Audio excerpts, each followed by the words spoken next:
A'udzubillahiminasyaitonirrajim. Bismillahirrahmanirrahim. Asyhadu an la ilaha illallah wa asyhadu anna Muhammadan abduhu wa rasuluh. Rabbi syrah li sadri wa yassir li amri wahlul 'uqdatam min lisani yafqahu qawli.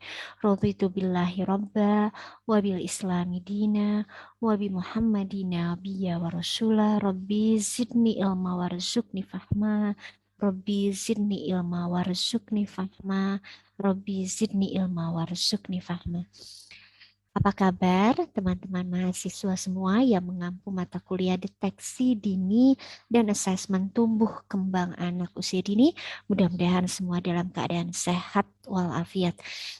Kita berdoa terlebih dahulu, semoga kita diberikan pemahaman, dibukakan hati dan pikiran kita untuk menerima ilmu-ilmu Allah, dijauhkan dari hati yang kufur, dijauhkan dari hati yang tidak khusyuk dan ilmu yang tidak bermanfaat. Amin ya Allah, ya Rabbal Alamin. Sama-sama kita membaca basmalah terlebih dahulu. Bismillahirrahmanirrahim.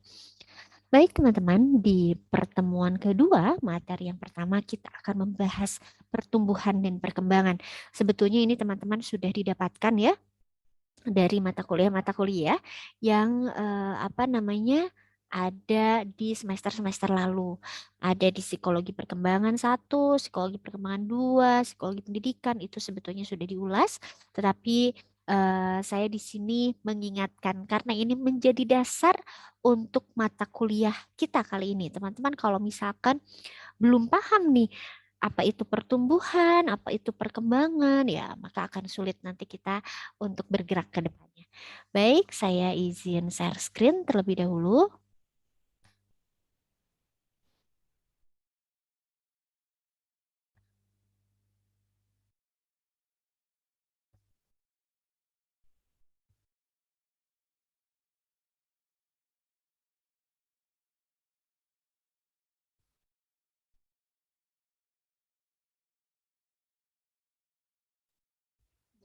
Ini ya, pertumbuhan dan perkembangan manusia. Sebentar. Hmm,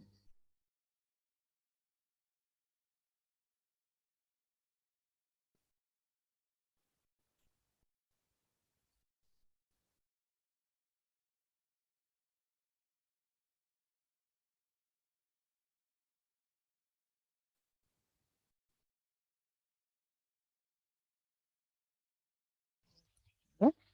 Pertumbuhan dan perkembangan manusia.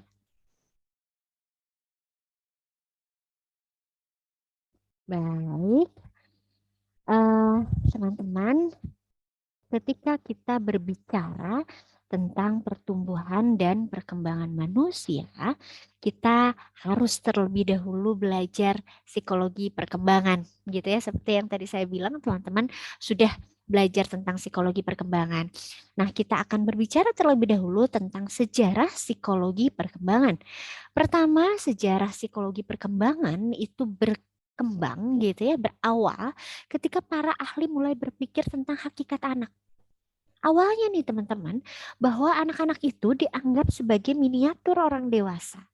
Sehingga perlakuan terhadap anak itu sama aja gitu dengan perlakuan terhadap orang dewasa. Gitu ya. Nah, ternyata pandangan tersebut keliru, jelas keliru ya, karena anak memiliki perkembangan masing-masing, memiliki pertumbuhan masing-masing, memiliki pemikiran masing-masing sesuai dengan tahap usianya. Nah, kalau misalkan anak miniatur orang dewasa ini kayak gini. Jadi dianggapnya mereka kayak orang dewasa gitu ya, tapi dalam wujud anak kecil. Mau kalau misalnya dapat kayak gini. Ini sungguh menyeramkan saya pikir. Baik, kita berbicara terlebih dahulu tentang pengertian psikologi perkembangan ya. Seringkali disebut dengan developmental psychology gitu. Ada juga yang bilang ini psikologi genetik atau genetic psychology. Menurut Chaplin, developmental psychology is the branch of psychology which studies processes of the pre and postnatal growth and the maturation of behavior. Apa sih itu? Adalah cabang dari ilmu psikologi yang mana mempelajari proses dari mulai prenatal sebelum kelahiran, postnatal gitu ya, kemudian perkembangan dan juga tentang kematangan dari perilaku. Kemudian menurut Ras, Fasta, dan kawan-kawan, psikologi perkembangan merupakan cabang psikologi yang mempelajari perubahan tingkah laku dan kemampuan sepanjang proses perkembangan individu dari mulai masa konsepsi sampai mati. Nah, objek psikologi perkembangan itu apa? Objek material psikologi perkembangan itu adalah perilaku dan proses-proses mental manusia. Jadi, kenapa tuh tokoh misalkan perkembangan kognitif ya, Saint Piaget, itu kok bisa tahu gitu, oh anak usia prasekolah itu masuk ke dalam pre-operational misalkan. Kenapa bisa kayak gitu mengklasifikasikan? Karena dia menganalisis dari perilaku dan proses mental manusia. Kemudian objek formal psikologi perkembangan sama ya. Sekali lagi adalah perilaku dan proses-proses mental manusia ditinjau dari fase-fase perkembangan. Nah, sekarang kita lihat apa sih itu pertumbuhan. Ini gambar di bawah ini mengidentifikasi apa itu pertumbuhan. Apa yang teman-teman lihat dari gambar ini? Tentu terlihat secara kasat mata, oh ya, ada perubahan Wisasti dari yang kecil kemudian meninggi, meninggi, meninggi gitu ya. Kita bisa melihat itu dengan kasat mata. Apalagi sih yang contoh dari pertumbuhan, teman-teman bisa tulis di komen ya, di YouTube komen apa saja contoh daripada pertumbuhan. Oke, nah jadi sekali lagi ini dari sini teman-teman sudah bisa lihat kalau pertumbuhan sifatnya itu kuantitatif. Bisa dilihat kasat mata gitu ya, pertumbuhan jasmania. Ini satu contoh perubahan tinggi badan. Ini nggak boleh ditulis di komen. Jadi silahkan cari yang lain untuk bisa ditulis di komen. Oke. Nah, kalau perkembangan apa? Perkembangan adalah perubahan yang menyangkut aspek-aspek mental psikologis manusia seperti perubahan-perubahan yang berkaitan dengan aspek pengetahuan, sikap sosial, moral, keyakinan agama, kecerdasan, dan sebagainya. Contoh, kalau pada kita orang dewasa, dia itu imannya, wah udah luar biasa ya, kayaknya dia berubah, dia udah hijrah. Apakah kita bisa melihat iman seseorang? Gitu ya? Itu tidak bisa. Itu abstrak, hanya bisa dirasakan. Itu yang disebut perkembangan. Teman-teman, contohnya juga tulis lagi di komen. Apa sih contoh perkembangan untuk anak usia dini? Oke, boleh dicontohkan dari kasus. Kemudian kematangan. Apa itu kematangan? Kematangan adalah perubahan yang relatif permanen terjadi karena proses biologis terlepas dari faktor lingkungan yang mempengaruhinya dan perubahan ini tidak direncanakan terjadi pada setiap orang. Ini kematangan. Contoh, anak umur 4 bulan itu apa namanya? Ini kita berbicara anak pada umumnya ya. Itu rata-rata umur 3 sampai 4 bulan dia apa itu tengkurap gitu ya, tanpa kita harus membelajarkan lihat nih tengkurap, enggak, itu biasanya terjadi dengan sendirinya gitu ya. Atau misalkan mohon maaf anak remaja putri gitu ya yang eh, tumbuh payudaranya, apakah kita latih gitu? Tidak, kita latih ayo caranya biar tumbuh payudara saya begini kan tidak gitu ya. Itu adalah kematangan. Dan kematangan ini sekali lagi proses alamiah yang biologis. Dia akan terjadi secara alami. Nggak bisa misalkan kita begini, ada anak umur 1 bulan baru lahir, saya mau latih biar bisa jalan, biar saya viral. Ada bayi 1 bulan itu dilatih bisa jalan. Nggak bisa. Kenapa? Karena belum matang. Gitu ya. Oke, tulis lagi di komen ya teman-teman, apa sih itu contoh kematangan masing-masing satu deh. Jangan lupa nama dan NIM-nya ya. Oke, kemudian belajar. Apa itu belajar? kadang kita suka bilang gini ya, belajar itu adalah proses dari apa? Tidak tahu menjadi tahu. Kira-kira kalau yang asalnya dari tidak merokok, kemudian menjadi tahu merokok, kemudian menjadi ahli hisab, apakah itu disebut juga belajar? Kita lihat ya. Belajar itu menghasilkan perubahan yang terjadi karena sebuah pengalaman, ya, dan perubahan yang direncanakan. Jadi direncanakan, ada pengalaman. Misalkan, ketika kita jalan ke suatu tempat gitu ya, kemudian kita lagi jalan tiba-tiba ada anjing menggonggong.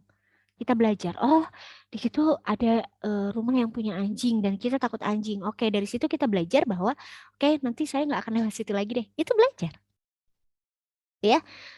Kemudian misalkan lagi apa ya? Anda belajar dengan saya. Kemudian, oh Miss Esti kalau tugasnya telat ternyata langsung nol, maka Anda belajar. Oke, berarti kalau kuliah dengan Miss Esti, saya tidak boleh telat dalam tugas itu belajar. Itu ya.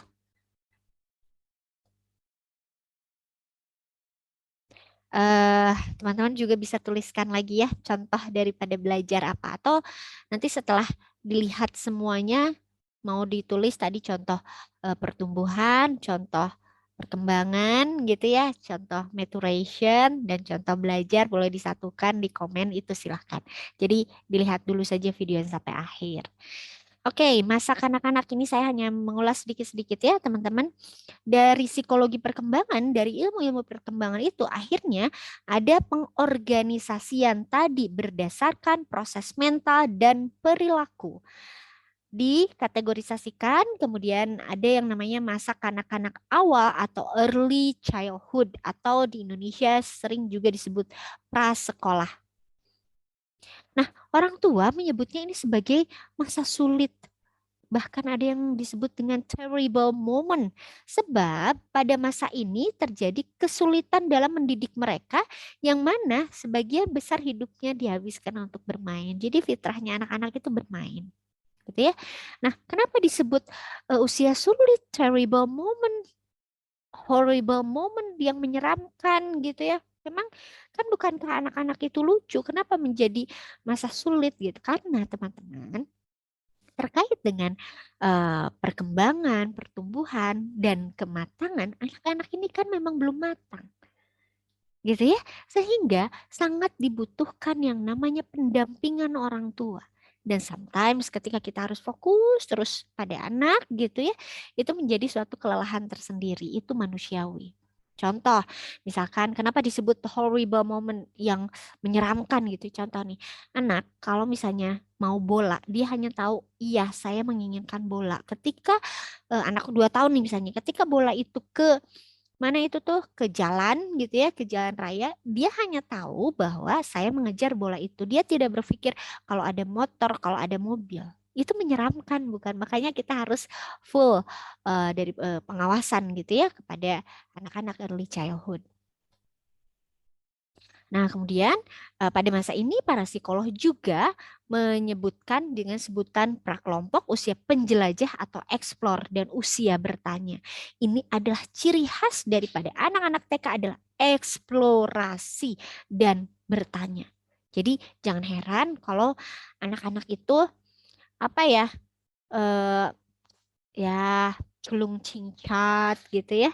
Kemudian rarawel itu ya memang karena mereka ada dalam masa eksplorasi atau semua ditanyain event itu yang menurut kita apa sih kayak gini doang ditanyain buset dah gitu misalkan ya. Oke, kemudian kanak-kanak akhir atau later childhood ini juga disebut oleh orang tua ini masa usia yang tidak rapi gitu ya. Mereka lebih banyak dipengaruhi atau mengikuti teman-teman daripada orang tua sendiri. Karena anak-anak sudah mulai berkelompok gitu ya, sudah mulai terbentuk peers group. Kemudian pada usia ini anak mulai menunjukkan terhadap seks-seks. Di sini teman-teman hati-hati bukan seks orang dewasa ya. Jadi seks di sini adalah oh itu misalkan ya anak yang mau 12 tahun apa ya? Beger lah, beger awal gitu ya. Cakep ya, udah tahu tuh yang mana yang cakep gitu ya. Kemudian mereka sering memperbincangkan hal ini dengan teman-teman bermainnya. gitu. Bahkan sekali dengan orang dewasa misalkan, ih kamu suka ya sama ini ya, dan sebagainya ya. Kemudian mereka memiliki kemampuan untuk menirukan perilaku seks orang dewasa karena melihat gambar atau melihat orang tua. Ini yang saat ini sangat dikhawatirkan, yaitu porn atau porno aksi atau pornografi. Hati-hati sekali karena mereka sudah mulai punya dalam tanda petik rasa, dan ya ini karena ada diawali dengan minat ini ya. Kemudian faktor-faktor yang mempengaruhi perkembangan, pertama herediter, gitu ya. Ini kita tidak bisa denial, gitu, ini nggak bisa. Kemudian lingkungan yang menguntungkan atau merugikan, artinya apa? Kalau lingkungan yang menguntungkan, dia akan membuat seorang individu itu tetap grow up, kreativitasnya muncul gitu ya, kemandirian dan lain sebagainya. Kalau yang tidak, yang merugikan ini ada dua. Ada lingkungan yang overprotective, artinya adalah wah segelantong gitu ya, sehingga dia tidak terstimulasi dengan baik. Ada juga yang permisif. Kalau permisif itu ya udahlah terserah deh, tapi benar-benar terserah, terserah gitu ya. Ada juga yang neglectful atau penolakan. Jadi dia dari lahir misalkan memang sudah ditolak gitu ya, sehingga yang nggak diurusin, sehingga tidak terstimulasi dengan baik. Kemudian kematangan fungsi-fungsi organis dan psikis, kemudian aktivitas anak sebagai subjek bebas berkemauan, kemudian kemampuan untuk seleksi apa yang dia mau, ada yang tidak mau gitu ya, bisa menyetujui, bisa menolak, kemudian emosi, punya usaha membangun diri sendiri. Ini sangat berpengaruh gitu ya. Kemudian kenapa sih kita harus mengetahui tugas perkembangan, terutama sebagai guru, sebagai orang tua, agar kita punya standarisasi. Sama misalkan begini, ketika sholat subuh standarnya apa? 2 rakaat, gitu ya. Kemudian dikerjakan dari azan sampai saat syuruk, gitu. Itu sholat subuh, itu standarnya.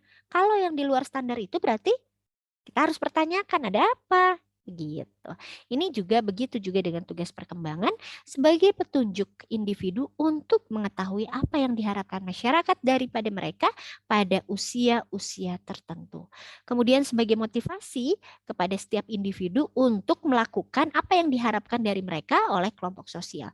Jadi tugas perkembangan itu berdasarkan proses mental tadi dan perilaku, dan juga adalah justifikasi gitu ya dari memang apa yang terjadi pada individu di dunia. Contoh misalkan 20 tahun itu sudah masuk usia dewasa dan eh, memulai untuk pernikahan misalkan. Kemudian juga akhir masa sekolah akan masuk kepada career time misalkan gitu ya. Nah, itu kan ketika kita tahu oh ya, aku ini udah ini berarti aku harus bekerja misalkan, nah itu contohnya ya. Nah sehingga kalau kita bisa gitu ya sesuai harapan, maka kita bisa naik ke jenjang perkembangan selanjutnya. Kalau nggak bisa bagaimana? Kalau untuk anak usia dini berarti dalam tanda petik itu ada hambatan perkembangan, maka diperlukan profesional. Kalau misalnya sudah dewasa, biasanya misalkan ya, mereka bisa menerima itu, tetapi gitu. Kadang ini mereka akan bergulat dengan tuntutan sosial, gitu ya. Nah, bahaya-bahaya tugas perkembangan ini nih, ada harapan yang kurang tepat baik dari individu maupun lingkungan sosial. Ketika misalkan dari kita sendiri punya ekspektasi yang terlalu tinggi gitu, oh ya aku harus begini, harus begini, harus begini, tetapi tidak seperti itu pada kenyataannya atau kebalik, gitu ya. Lingkungan sosialnya yang memiliki tuntutan yang sangat tinggi atas dirinya, gitu ya. Itu harus kita waspadai gitu karena ditakutkan terjadinya yang namanya frustration. Kemudian melangkahi tahap tertentu dalam tugas perkembangan sehingga mengakibatkan kegagalan menguasai tugas-tugas perkembangan. Jadi contoh begini, eh, ada kasusnya, ada klien saya ketika kelas 4 dia baru terdeteksi ADD, Attention Deficit Disorder. Kalau ADD itu tanpa H ya. Kalau kan ada teman-teman mendengar ADHD. Kalau ADHD itu Attention Deficit and Hyperactive Disorder. Hyperaktif gitu ya. Kalau ADD saja Attention Deficit Disorder. Hanya kurang fokus, kurang perhatian gitu ya. Nah, jadi gampang sekali terdistrak. Kemudian ketika dirunut di anamnesa dari mulai perkembangan itu kalau kalau psikologi begitu pasti akan dilihat dirunut dari perkembangan dari bahkan dari mulai kehamilan gitu. Apa yang terjadi pernahkah jatuh dan lain sebagainya. Ternyata anak ini itu tidak mengalami fase merangkak gitu ya setelah diselusuri. Nah, ternyata fase ini sangat berpengaruh. Ya, ini kasarnya saja ya, kita tidak akan membicarakan masalah medis yang berhubungan dengan bagaimana syaraf-syaraf itu ketika merangkak itu terjadi misalkan gitu sehingga ada pengaruh gitu ya misalkan. Tapi ini ternyata sangat berpengaruh. Ya kebayang Anda kalau merangkak itu anak berarti harus apa? Fokus ya. Ingin itu dia merangkak pelan-pelan bahkan dari nah itu melatih fokus. Ternyata itu terlewati. Dan ada akibat akhirnya ketika dia menguasai tugas-tugas perkembangan di depan. Gitu ya. Nah ini kemudian setiap kita melewati stage itu dalam tanda petik kita memang akan mengalami yang namanya krisis. Gitu ya. Karena apa? Karena harus adaptasi dari misalkan SD ke SMP, SMP ke SMA, SMA ke perguruan tinggi. Kita dari ini sekolah aja itu ada masa krisis. Kenapa disebutnya krisis? Sebetulnya bukan krisis-krisis yang seperti apa, tetapi memang seringkali gitu kita mengalami kesulitan dalam adaptasi atau dalam bahasa psikologi itu adjustment. Faktor-faktor yang menghambat tercapainya tugas perkembangan satu tingkat perkembangan yang mundur. Ini biasanya terjadi pada anak-anak berkebutuhan khusus gitu ya. Kemudian tidak ada kesempatan untuk mempelajari tugas perkembangan atau tidak ada bimbingan untuk menguasainya. Jadi tadi yang saya bilang ya, ada yang overprotective gitu seakan-akan nggak punya nggak ada ruang gitu ya. Yang kedua adalah tidak ada bimbingan untuk menguasainya, baik dia permisif orang tuanya membiarkan atau neglectful atau memang ya memang menolak ya akhirnya kalau menolak ya nggak diurusin gitu ya. Kemudian tidak ada motivasi, kesehatan yang buruk ini sangat juga mempengaruhi kecacatan atau hambatan atau disability dari tubuh, kemudian juga tingkat kecerdasan yang rendah atau intelektual yang rendah. Ini juga mempengaruhi atau apa hambatan daripada tercapainya tugas perkembangan. Kalau yang membantu tercapainya tugas perkembangan apa? Yang pertama tingkat perkembangannya memang normal atau kita sering bilang itu anak pada umumnya gitu ya rata-rata ya memang sama gitu digeneralisasikan sama atau ada nggak sih yang mengalami akselerasi ada gitu yang misalkan biasanya anak itu jalan setahun ini 9 bulan sudah berjalan gitu ya itu ada. Kemudian mereka ini memiliki kesempatan-kesempatan untuk mempelajari tugas-tugas dalam perkembangan dan bimbingan untuk menguasainya, distimulasi. Gitu ya, distimulasi. Kemudian anak-anak ini memiliki motivasi, ini juga sama sebetulnya juga motivasi itu juga lingkungan juga berperan. Kesehatan yang baik, tingkat kecerdasan yang tinggi atau di sini mungkin saya bisa bilang dari mulai rata-rata ke tinggi dan kreativitas gitu ya. Sekali lagi ini berhubungan juga dengan kecerdasan. Baik. Nah, teman-teman, mudah-mudahan itu bisa merefresh kembali gitu ya pengetahuan daripada apa itu pertumbuhan, apa itu perkembangan. Dan kita sebagai guru anak usia dini itu wajib mengetahui bagaimana pertumbuhan anak, bagaimana perkembangan anak. Kalau perkembangan tadi ya berdasarkan tugas-tugas perkembangan. Kalau pertumbuhan kita harus menerapkan PAUD HI ya teman-teman. Jadi holistik integratif gitu ya, dalam arti di sini bukan boleh lagi, harus berkolaborasi terkait kesehatan daripada anak-anak kita. Kemudian kita ingin mengecek nih apakah anak ini tuh sudah sesuai berat badannya gitu ya. Kemudian apakah anak ini tinggi sudah sesuai dengan usianya, apakah anak ini mendapatkan makanan yang bergizi. Nah, itu harus kita kolaborasikan dengan siapa? Dengan para petugas daripada kesehatan. Di sini saya sering ya melihat postingan-postingan daripada teman-teman itu misalkan bekerja sama dengan puskesmas setempat atau bahkan ada yang di sekolahnya itu punya psikolog atau mungkin klinik sendiri sehingga ada pemeriksaan rutin dan ini penting teman-teman. Ini adalah akan membantu peran kita sebagai guru untuk mencegah stunting, untuk mengurangi stunting. Ketika kita tahu, oh ini tidak sesuai standar, maka kita harus segera melakukan referral gitu ya. Baik itu dari sisi fisik ataupun dari sisi psikis gitu ya. Dari sisi fisik kita bisa